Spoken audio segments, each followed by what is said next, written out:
سلام، در این درس میخوام چند تا کلمه که با wide ساخته میشه رو بهتون آموزش بدم. آموزش های منو میتونید از سایت زبان نوین .ir تهیه کنید. کلمه اول خود wide هست به معنی عریض یا پهن. میتونیم برای خیابان ازش استفاده کنیم. مثلا بگیم a wide street یعنی خیابون پهن یا عریض. کلمه دومی که با wide ساخته میشه widen یعنی فعل هست به معنی عریض کردن یا پهن کردن. همطور که تو این عکس میبینید they are widening the street یعنی اونا دارن این خیابون رو پهن میکنن یا عریضش میکنن.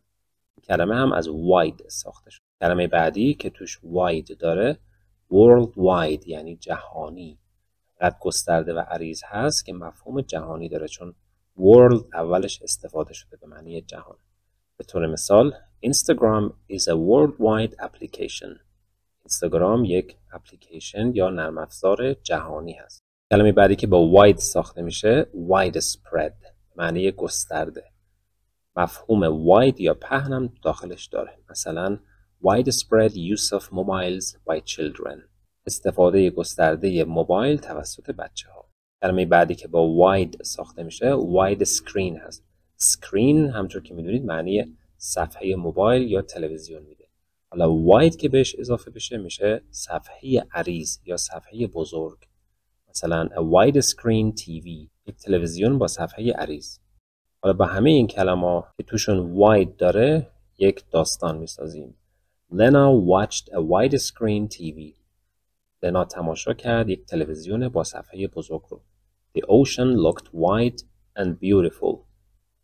اقیانوس به نظر می رسید خیلی بزرگ و عریض و زیبا. She wanted to widen her world and travel worldwide. او میخواست که گسترده کنه دنیاشو و سفر کنه به کل جهان. Her dream became widespread. رویای او شد خیلی گسترده. One day, روزی, she saw the ocean for real. سا گذشته سی هست به معنی دیدن.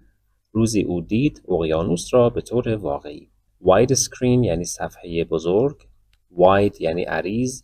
Widen یعنی پهن کردن یا عریض کردن.